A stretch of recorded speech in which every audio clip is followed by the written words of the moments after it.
Somebody else asked then, why didn't you explain what the 8th and the 5th dimensions are? And that is, some people when they watch the animation at the first time, they think I've somehow skipped over my description of some of the dimensions. There is the starting point of the discussions that we've been getting into is all contained within the animation, but we're talking about such a huge ranging scope of ideas here that there's no possible way that all of the ideas that we're talking about can be encapsulated into that little 11-minute animation. So at that point, I didn't respond to them because I wasn't on the site live, but somebody else at youtube.com posted a similar question, and I did respond to them with another way of talking about what each one of the dimensions can be described as, and that's something that you'll see often discussed in the 10thdimension.com/forum as well, which is another place where people can exchange ideas and debate the concepts that we're exploring here.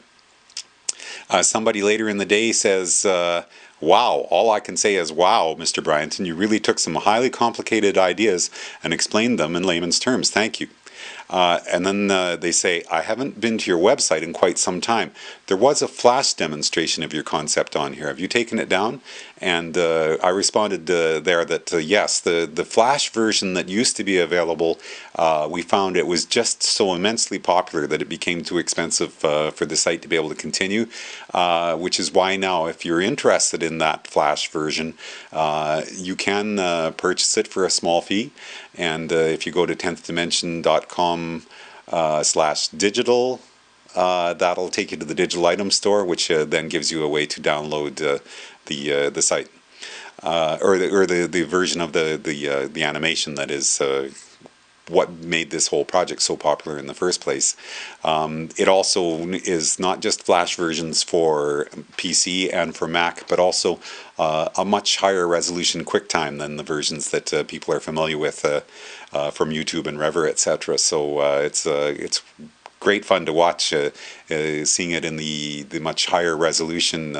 There's a lot of detail in those graphics that gets blurred by the time it's been compressed down to be shown on the live streaming video sites and video sites like YouTube. So do please check it out if you're interested in seeing that.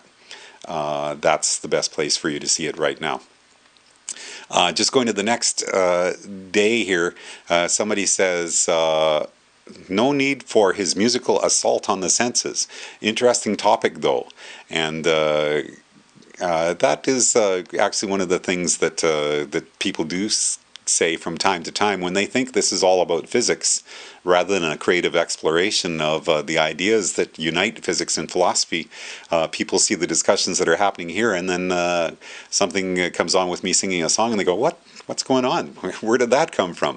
For me, that's how this project started. I had written actually about 40 songs that explored all the different ideas behind this project.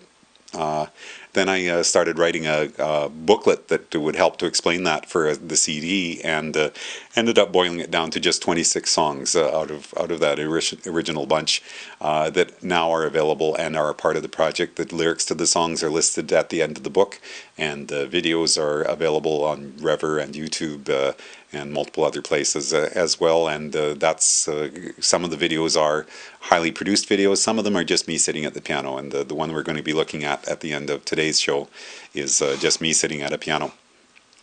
So moving on to the next day, just scrolling through here to see some of the things. Somebody says, how'd you hear about the book? I know someone that's obsessed with it. And somebody else responds, how do they like it? Silly question, I guess. And the person writes back and says, well, they're obsessed with it. And then the question comes up, do they ever talk about 2012? That is one of the things that gets touched on briefly in the book, but only in as much as if we're talking about a multiverse of every possibility, then that means that no matter where you are in time, there are always going to be people predicting the end of the world. And right now, we have a new meme that's been growing in popularity. I wrote about it when I first started writing this book 2 years ago. I identified it then as it looking like the most potentially the most popular end of the world scenario, and sure enough, a couple of years later now, it's 2012 is becoming identified more and more as what it looks like is going to be the next big surge forward for people to say this is when the end of the world is going to happen. If there's a multiverse of possibilities out there, as Everett first proposed back in 1954, is when he came up with the idea. Went for a couple decades there with most quantum physicists saying, no, that's not real. But now the many worlds hypothesis is what people are saying actually is a good way of explaining the multiverse that we're proposing could exist from the quantum physics world right out to the world that we're observing right now. And that doesn't mean what they call the Copenhagen interpretation is invalid. It just is another way of expanding it out to explain why we're only witnessing one world at this moment, but all those other worlds do really exist out there in a multiverse of potential branching possibilities. And what I like about that is then it identifies free will as being a possibility that is encoded into the nature of our reality. Somebody else writes in higher dimensional levels, we could visit those other realities where other decisions have been played out, right? And somebody else writes, and in Hogwarts I can cast spells. I still don't get the point. This is created by imagination. And yes, we're talking about a work of creativity and imagination, but we are talking about something that is based upon the nature of reality as defined by one of the major branches of science, quantum physics. Out of all the different portrayals of reality, quantum mechanics is the one that has really stood the test of time and keeps getting pointed at as being the basic explanation for how our reality is constructed. So string theory and the multiverse version of reality, the many worlds version of reality, are also extensions that my way of imagining the dimensions encapsulates into quantum physics as well, and that's where some people are still saying, you can't prove to me that other dimensions exist.